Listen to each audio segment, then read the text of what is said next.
Good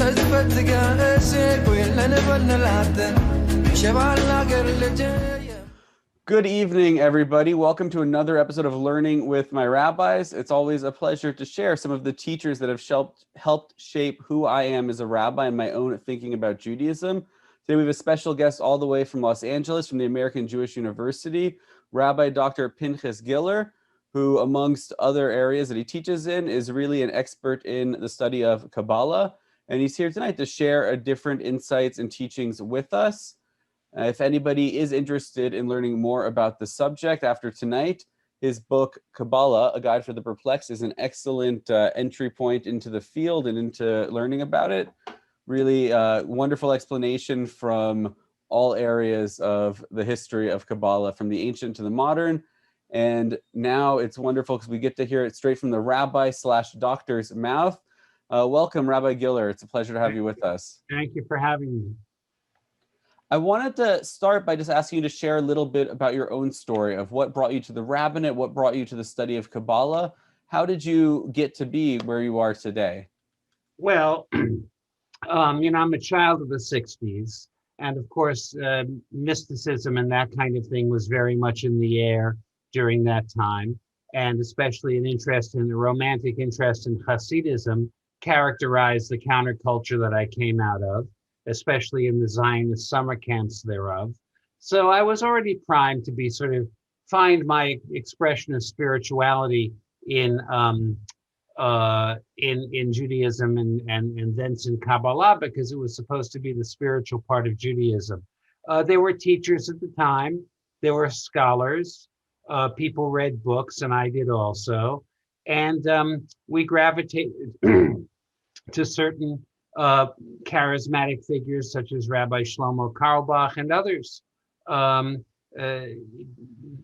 It's the nature of young people to be edgy and try to go one better, whatever the subject is.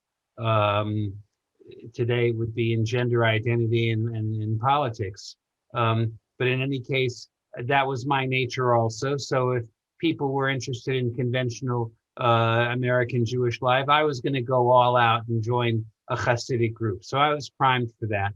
And I came in contact with a Hasidic group when I was in college in Jerusalem, the Breslover Hasidim, and that had a great effect on me. And then I went to finish college, went back to Israel, prepared to shed everything and become a Hasid in Mea Sharim. But that was really not my true nature. My true nature was, an intellectual American,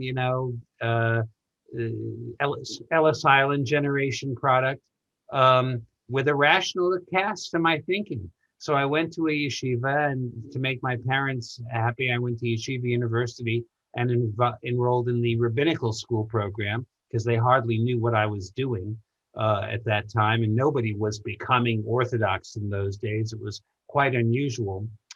And after, and then I ended up getting ordained in Yeshiva University, in which that whole world in the second half of the 70s was a vortex from carrying you from the outer limits of it into the center of everything, which was the master class of Rabbi Yoshe Ber Soloveitchik.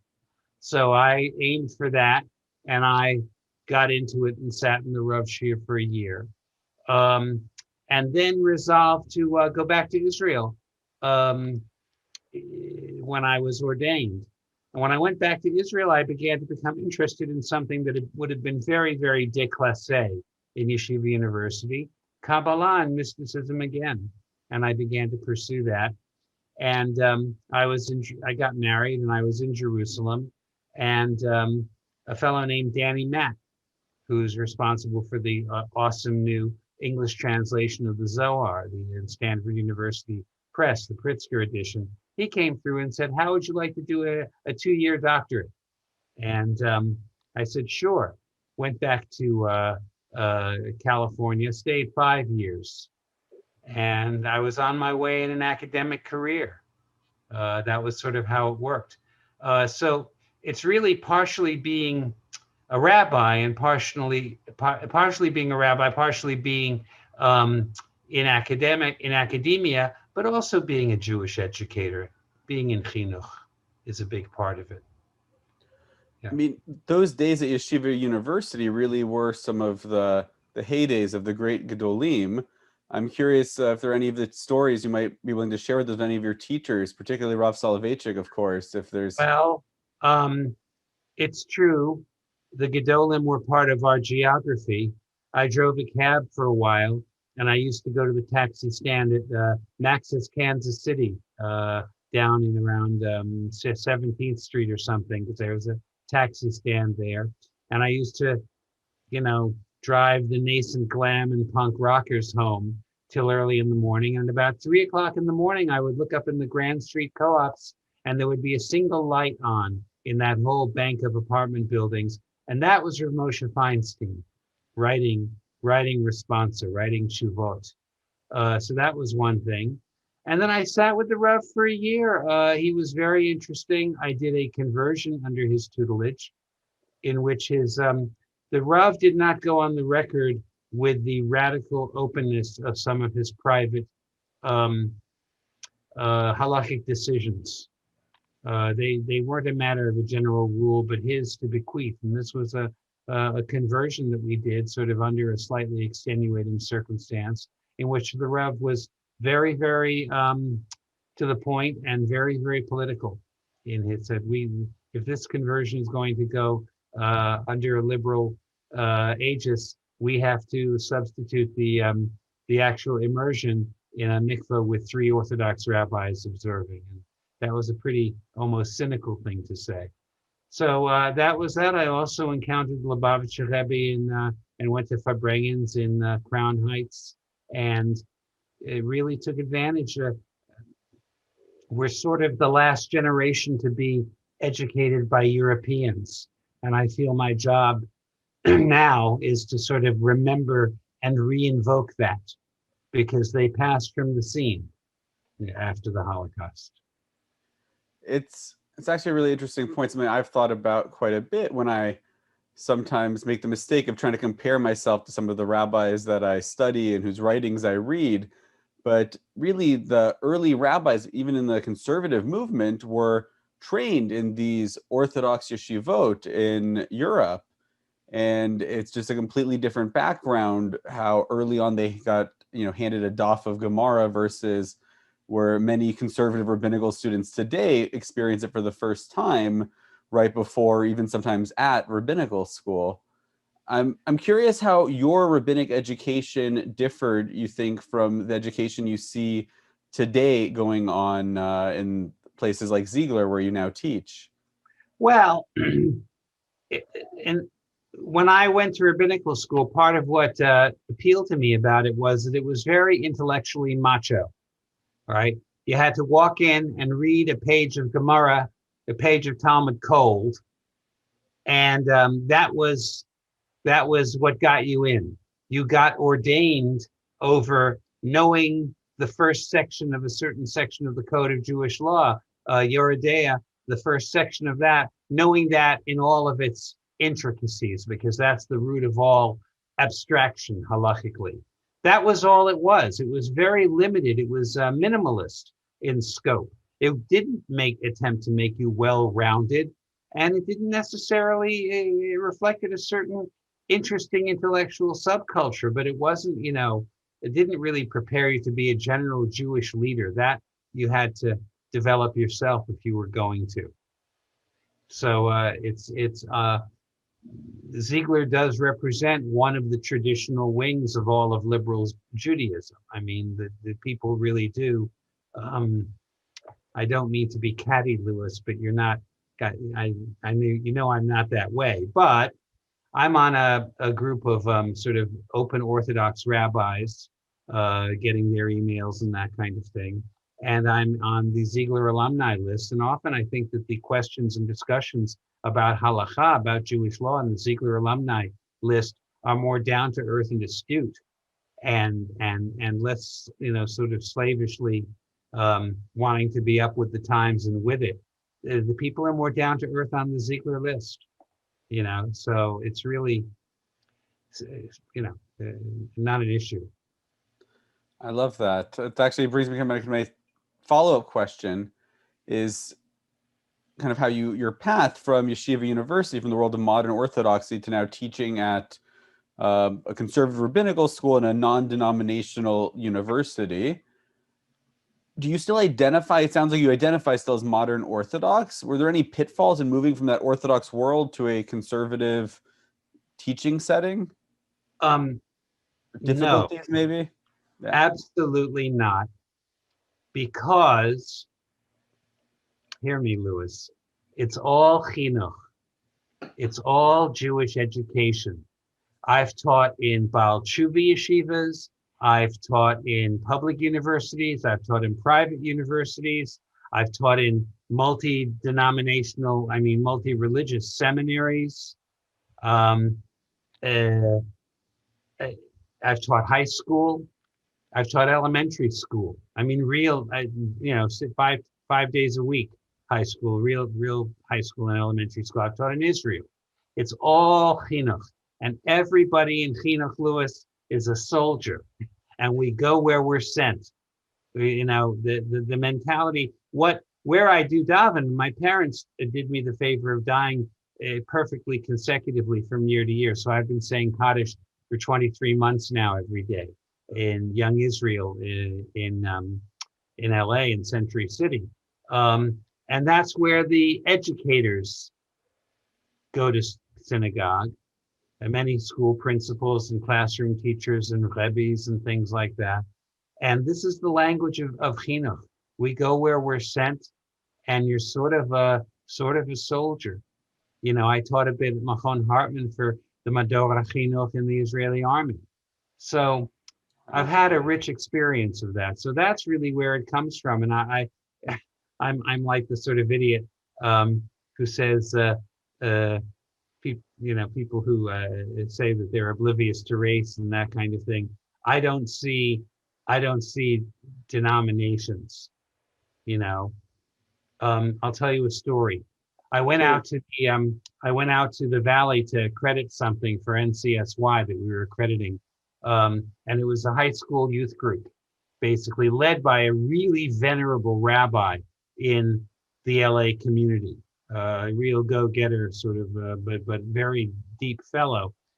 And it was exactly like the way we used to teach back in the 60s and 70s. There were a few awkward kids sitting around a room in the afternoon with this rabbi just going at it, like content and emotion and commitment. And that's how we used to gather souls back in the old days. I was tremendously moved by it. So I've always felt an emerging calling on with chinuch. Now, my work at the American Jewish University is a much nicer job than the average Jewish education job, and I'm grateful for that because it has academic criteria. And I feel I've sort of scored a little success with that, but it's all the world of chinuch, as I'm sure you encounter people, in your, community in Toronto, it's, who also have tremendous mesirat nefesh. So that was the answer I had prepared to that question. It's a good answer. I want to dive a little bit into your expertise in the area of Kabbalah. Yeah. Maybe just to start, you could give us, what is Kabbalah in a short answer, because I know there's so much that really goes into the field and the study, but well, what is it in its essence? I think I got it down to some essential points. It's Jewish metaphysics. It's the stuff that lies beneath Jewish practice. It's one rationale thereof. It's one explanation, but it came up very naturally over time based on a lot of influences and based on things that people really wanted to believe. It says in the Mishnah, he who contemplates the following four things would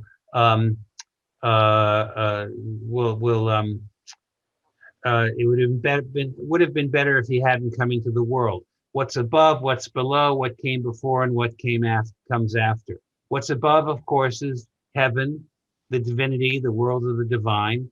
What's below, well, people would say hell, but it really means the soul.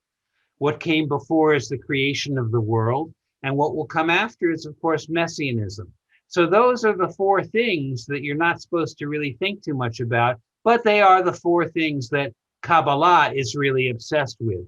People want to have a doctrine of the soul. Everything we do over morning, Kaddish and Shiva and all that kind of thing is colored by ultimately Kabbalistic understandings, Kabbalistic metaphysics of the soul.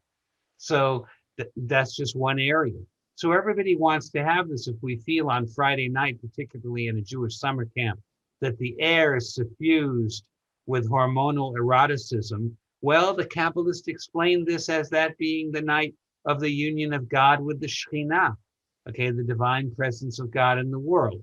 So it really provides a series of metaphysical assumptions. It also has a certain amount of a mystique of practice.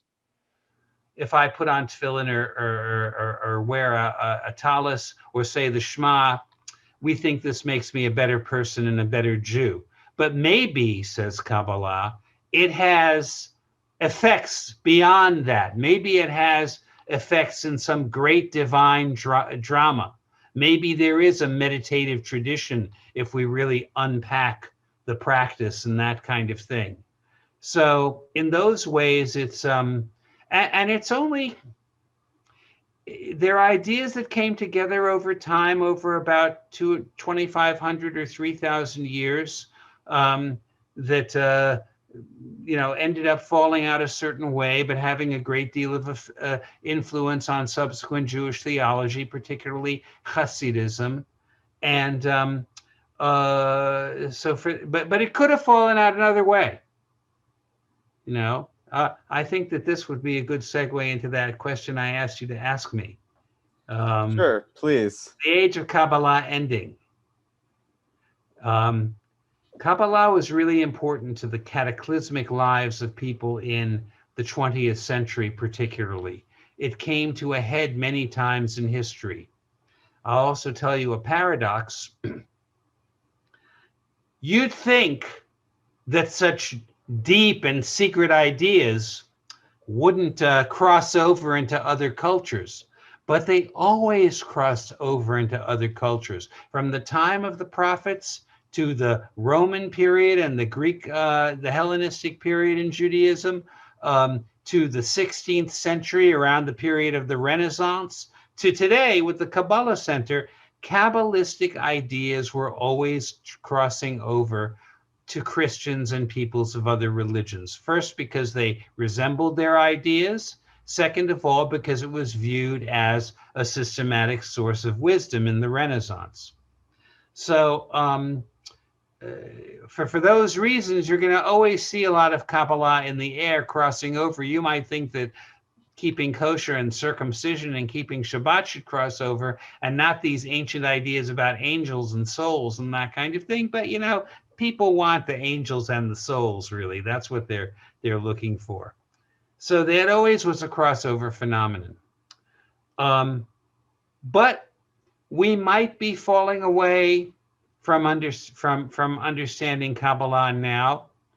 And I hesitate to speak too soon because I don't want the whole thing to fall apart. But today, of course, we made the coalition in Israel, including the Arab Ram Party.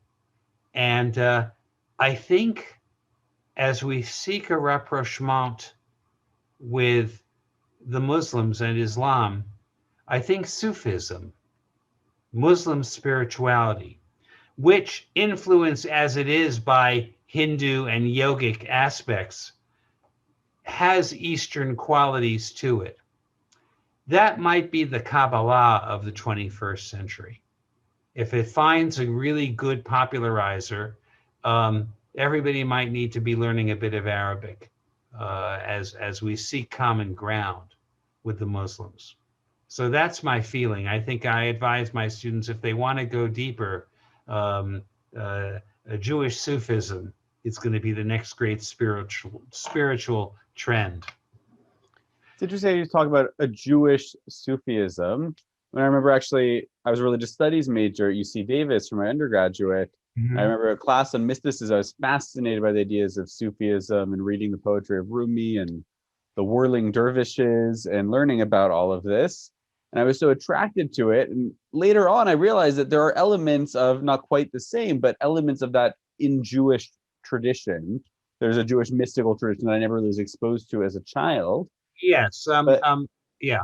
Do you want to finish your yeah, I was thought? just going to ask about how things go from one culture to another. Is Kabbalah an authentically Jewish tradition, or is it bringing in some mystical trends from other communities and other teachings? And same exact, I guess, example for Sufism. Is that a uniquely Islamic phenomenon, or is that just combining other Eastern traditions and other mystical trends and putting that in Islamic language? Well, I think that the certain meditative and yogic practices came over the Indus River, from India and crossed into Persia and that kind of thing, and that's a factor. It was everything that spread through the Islamic world was there was a lot of discourse between Jews and Muslims and even Christians in the Islamic world back in the day. Maimonides' son was a Sufi fellow traveler and wannabe, and his grandson, so his son was Avram ben Rambam, the Rabbi Avraham, the son of the Rambam, and then his grandson, Rav Ovadia ben Rambam, was also, he wrote a text called the Treatise of the Pool that is translated into English, and the Sufis are the ones who keep it in print because it's a perfect Sufi text in their minds, even though it only draws on the Tanakh for all of its imagery. So it's another path in Judaism.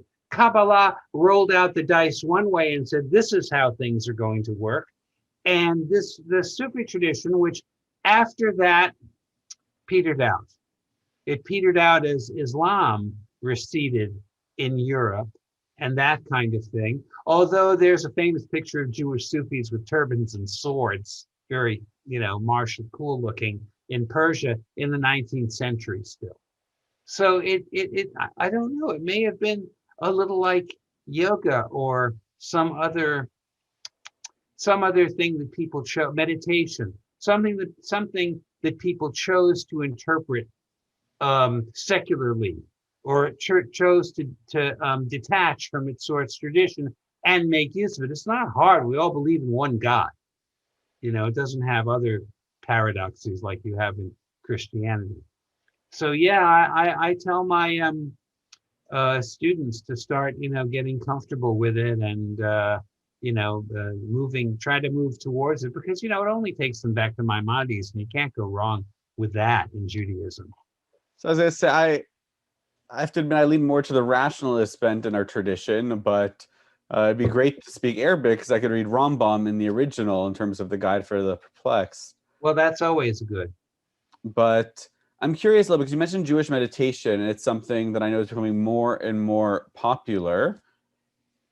Is that an authentically Jewish practice? Or are we putting Jewish language and Jewish ideas onto something that we've taken from the outside world? It's nascent. If you're doing guided and symbolic meditation on an idea or on a premise, it's a nascent concept in Judaism. That means it hasn't really been unpacked and developed and that kind of thing, but it's sitting there sort of waiting to be taken out. I mean, the thing is, people would have to do contemplative prayer and really do contemplative prayer. I mean, in traditional prayer, there are things that enforce contemplative thinking. When you say the Shema, you're only supposed to think that God is one, and all the paradoxes of the oneness of God, as Maimonides says, a oneness that's not like any, can never be multiplied and can never be divided, a oneness that defies all replication and that kind of thing. That's sort of a Sufi contemplative tradition as well. So we have these things. I mean, if we do careful prayer, it becomes religious practice, and that's the quality of it. So whether we're going to have contemplative prayer or certain things that are, antithetical to contemplative prayer, is an interesting question. Obviously, Chabad is practicing the practice of mystical ecstasy by singing and dancing and plying people with drinks and that kind of thing. Um, we all know about their leniences in college Hillel situations, but that's their modus vivendi. It's been their way of being since the Baal Shem Tov. How can we say it's inauthentic? So I think that if you imbue your practice with a contemplative quality, then you can have a practice. Then it can be a spiritual practice. It's interesting. I mean, one of the unique things of a tradition as old as ours is that throughout history, there's almost a little bit of everything. I remember in your class learning about, I think it was a group in Germany, I don't remember exactly the time period, that interpreted repentance and shuva. They did it with physical kind of beatings or rolling in brambles and sticks. And yeah. They were of their time, and their time is the time of the greatest severity in the interpretation of Judaism. Also the time of the First Crusade, also being German. Their lives were like a hideous triptych by Hieronymus Bosch or something like that. That was how they saw the world. Lately, they had a very matter of fact, on the other hand, relationship to sexuality and family life and that kind of thing. I hesitate to even go near the subject because there are scholars who know it well, who are so much greater than me. It's become the area that people from Yeshiva University, who I sort of revere, they go into that. Rabbi Chaim Soloveitchik, okay, and Rabbi Ephraim Karnafogel, who are scholars of monstrous abilities and reputation. But lately, they also had a strong belief in vampires and werewolves. and a lot of things from that tradition ended up in the Code of Jewish Law. So I've lately been more interested in their vampire traditions, frankly. And that's what I like to teach the students. Yeah, it's an odd thing because that world was Kabbalah and it was Jewish mysticism, but it's really a kind of snapshot. It was like nothing that came before it and nothing that came after it, to that world. It's actually a good segue, I think, because it's one of the things that I found difficult the more I learned about Kabbalah, because I love a good Kabbalah Shabbat. I loved it at summer camp, and it was only in rabbinical school that I started reading stories and seeing about ghosts and demons and witchcraft and amulets and all of these different things that I found troubling. I really consider myself a rationalist person. Well, it's not to say it's unique to Kabbalah, because I know it exists in the Talmud. There's talk of demons and there's ghost stories and there's all sorts of things there as well. What is the relationship between Kabbalah and mysticism and rationalism? Can you be a mystic and a rationalist at the same time? Yes, you can be. Well, there's really no difference because a mystic or a rationalist would be equally careful about the observance of Jewish law and that kind of thing. They wouldn't. There would be no issue. I mean, lately I've been thinking about it in terms of art. I mean, the way that a fellow like Leonard Cohen, to cite a nice Canadian, the way that a fellow like Leonard Cohen viewed the intensity with which he viewed the way that life unfolded. It's almost as if he is in a world inhabited by spirits because he lives life so very intensely. And that was a fellow who eventually went into Zen, and I had a nice conversation with him when he was just coming out of the monastery, and was involved in Hinduism and still very, very, very Jewish. But his world,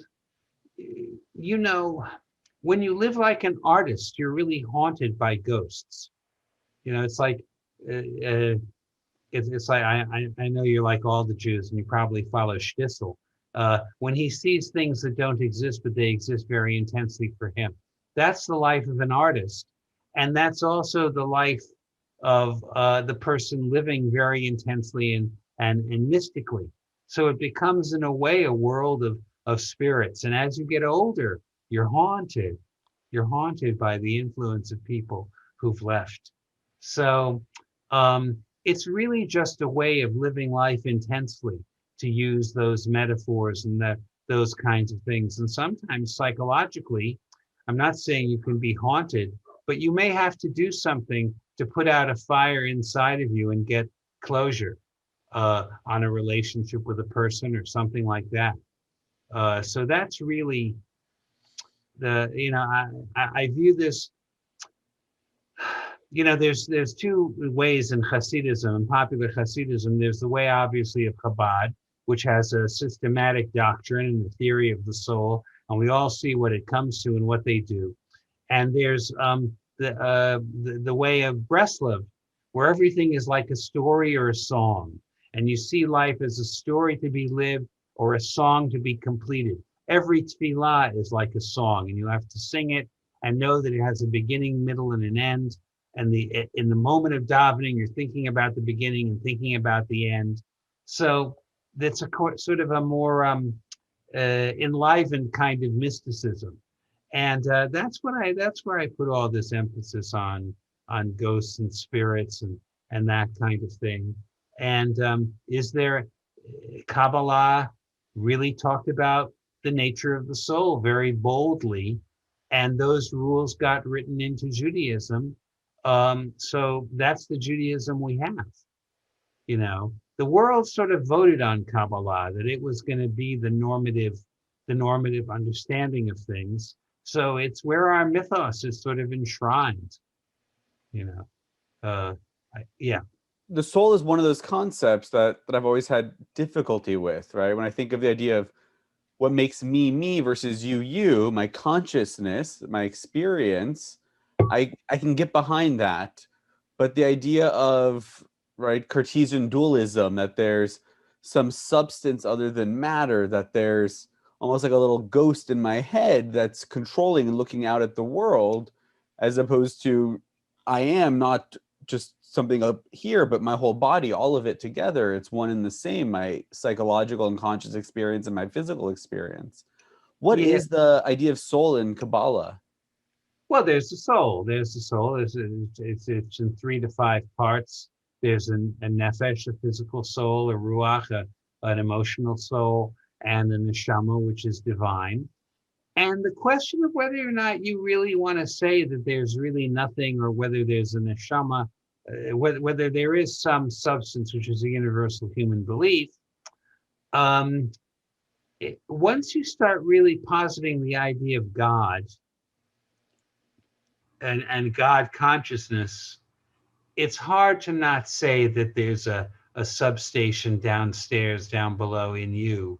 That's the soul. The soul, once you start really thinking about the possibilities of the idea of God, the possibility of a soul, it, for me, really begins to assert itself more. So that's all I sort of really have to say about that.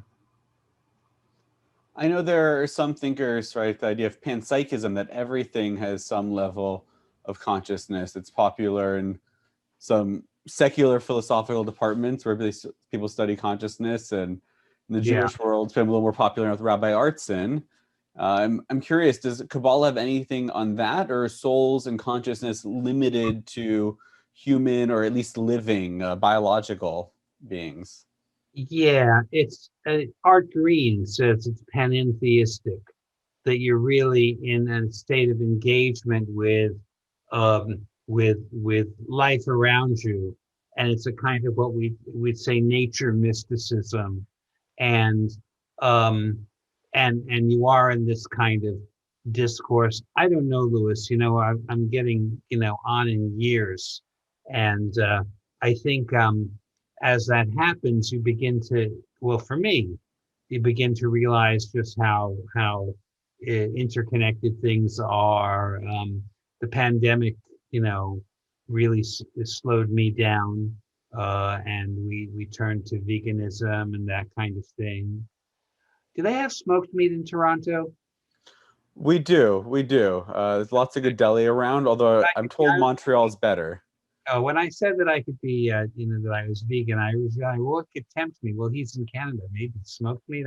I actually have to render a decision on that one before I completely hang up my spurs. But no, you sort of really, this notion of participation in a large thing and also appreciation and being in the world, being truly in the world. That kind of nature mysticism, as I think, works fine in Kabbalah. It's also the way the lens we use is the halachic view of reality. We see, you know, all organisms in terms of their halachic status and that kind of thing. When I was vegetarian for 7 years back in the happy 60s and 70s. And Rabbi Stephen Riskin, now the rabbi of Efrat, at a wedding, convinced me to start eating meat again. And for the first few weeks of that, eating meat was a deep spiritual experience because I hadn't eaten any meat, but I'd been thinking about it a lot because of its role in halacha, in the Masechet, the Talmudic tractate, Cholin, and things like that. So thinking about meat was really deep for a while when I first began to eat meat again. And then I became, a chazer like everybody else. So now I've sort of like taken the opposite route. I think about it because I've stopped sort of eating so heavy. Of course, we have warm weather here in California, as you know. I'm a big meat eater, and one of my favorite teachings in the Talmud, taken out of context, but there's a sugya that suggests that people that are in Am Haaretz and ignoramus is not allowed to eat meat because it takes some level of education. So I've always joked with we had a guest chazan that would come for the Hagim, that since he was also a vegan, I would joke that it was, he just didn't know enough Talmud to eat meat. But Yeah, I wouldn't make that joke to you because plenty of Talmud. That is the way to eat meat, is thinking about the sugyas and the Gemara. That's fine way to meditate. That's fine meditative practice, frankly. I'm curious though, because you mentioned COVID. It's been very difficult, I think, for so many people this last year. Really, year and a half or more now are going on almost. And in the States, you guys are opening up a little bit quicker than we are here. But I'm curious. One of the problem that religion and philosophers always struggled with is the theodicy, the problem of evil. How can a good, loving, and powerful God, a knowing God, allow bad things to happen to good people? And COVID really hasn't discriminated good or bad in the people that have suffered. So I'm curious, how does Kabbalah or Kabbalistic thought deal with that issue, the question of why bad things happen to good people?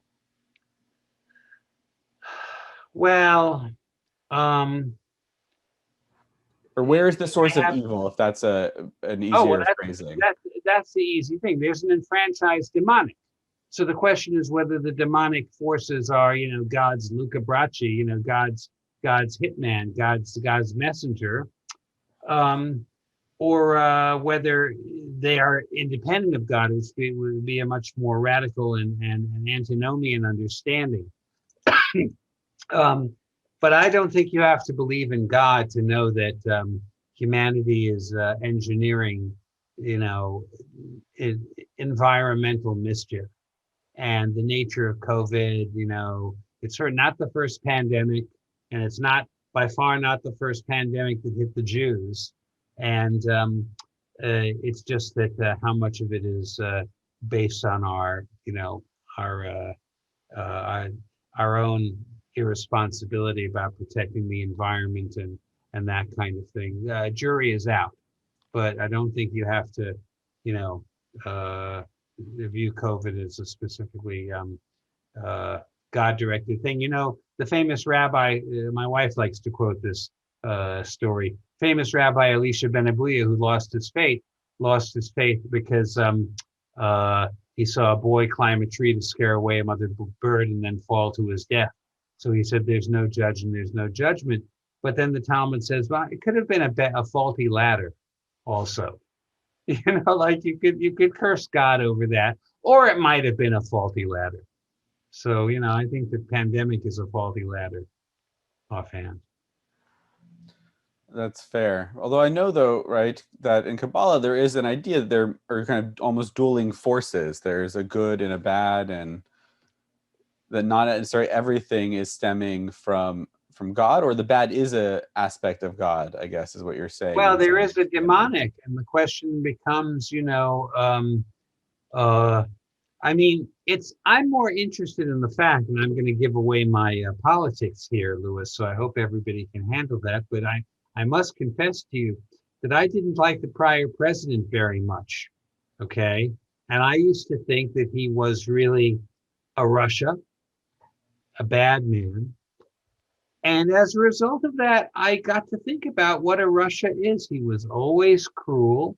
He was always, he always found new ways to hurt new kinds of people, usually people who were weak or sick or defenseless. Um, and I thought, this is really a Russia. And it's very interesting to really see a real Russia. So I didn't have to think about Kabbalah. I just know we learned about Haman is a Russia. We learned Antiochus is a Russia. There are all these wicked, wicked men, okay, wicked, wicked people.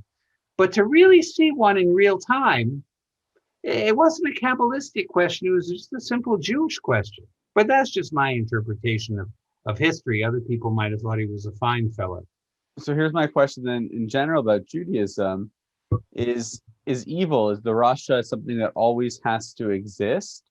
Or can we at some point overcome that and have a world that has no wickedness, that has no evil? Or is Well, that just life? I think seeing a real Russia was just very interesting. And I don't know. I don't know if you can still have evil and misfortune without, but seeing a real Russia a practicing Russia, you know, was very interesting. We don't actually get a real Russia. Most people are more complex than that, but this was a Russia. So again, I'm just contemplating that. It doesn't really have to do with any extraneous Kabbalistic teachings, you know. That's fair. Before we wrap up, I have one more question. I'm just curious, and not asking you to be a prophet, but where do you see the future of Judaism in North America? You said you don't really a fan or don't really believe necessarily in denominations and distinctions. Do you think these are a lasting thing, or are are we moving past them? What do you think is in store for us in the decades to come? I don't know. I did. We didn't know that conservative Judaism, a small intellectual clique in Europe, would come to America, to North America, to the United States. You know, it's what I'm talking about, Louis. Let's be honest. Um, and flower We're to strong in be. Canada too. I We got know, a and good movement flower, here. but it would flower to be the great normative form of Judaism for the Ellis Island generation. We didn't know in 1948 when David Ben Gurion gave the Haredim the right to avoid the army if they were in yeshiva. He gave that to 500 Haredim and said, they're dying out like the Pennsylvania Dutch. Who cares? Just give them, we'll give them their pathetic release from the army. Now, every year, they excuse 20,000 Haredi men who don't, who become financially dissolute and incapable of supporting themselves, as well as not doing the army. So they didn't know how things were going to turn out. They didn't know that conservative Judaism was going to flower in America. They didn't know that the Haredim were going to bounce back so strongly and that they'd made a bad policy. And I don't know what the future is. You know, in Chinuch, we just act in good faith and put one foot in front of another and, you know, get through it. Now, we are in a bad patch. Things are definitely not going well for Am Yisrael. That's really happening. But of course, we don't deal with it by folding. You know, we don't fall. We hunker down and come together and steam through the storm.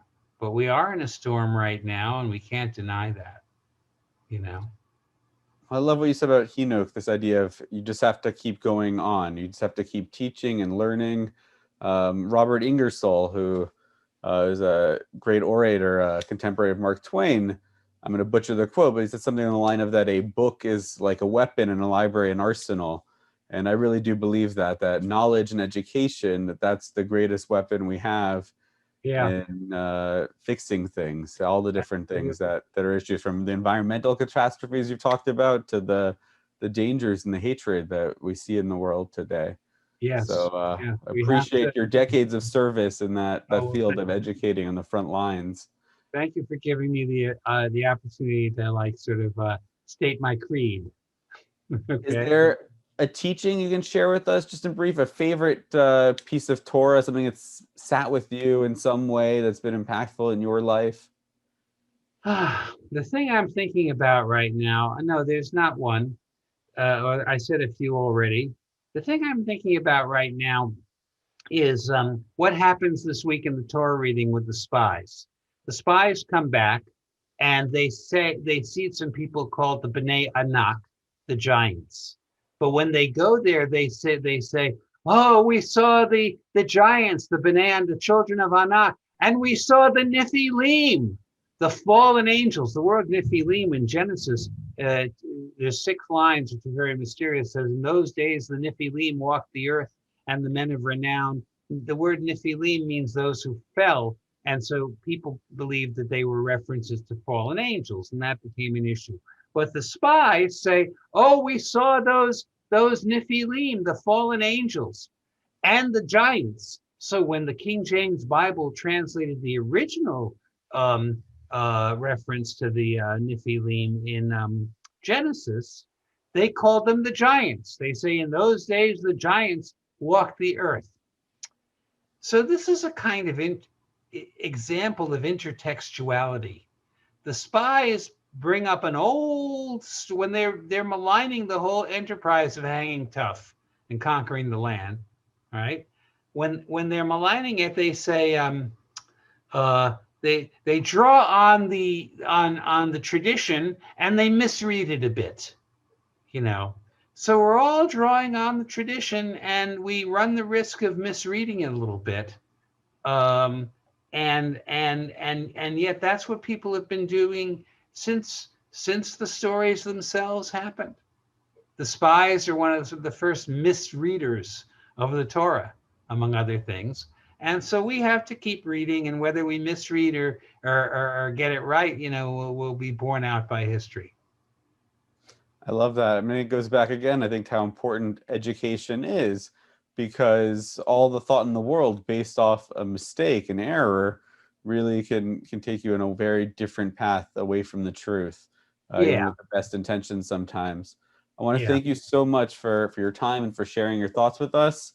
People that are interested in more about Kabbalah, A Guide for the Perplexed is a great resource. Is there any other gateway to Kabbalah you could recommend for people? The Stanford University Press translation of the Zohar that I'm on the masthead of is extraordinary.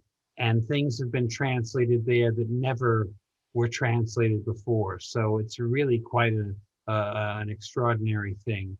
And I have other books in my bibliography there, which, depending on what's available, and don't be afraid of what you hear in the Kabbalah Center or B'nai Baruch. You know, it's also, or Chabad. They're all valid sources of their time, and eventually you'll put them in context. You know, just don't buy any Kabbalah energy drink. Thank you, everybody, for joining us for this week's episode. We hope you come back for another week. Have a wonderful rest of your night. Don't love God if you don't love your neighbor, if you gossip about him, if you never have mercy, if he gets into trouble and you don't try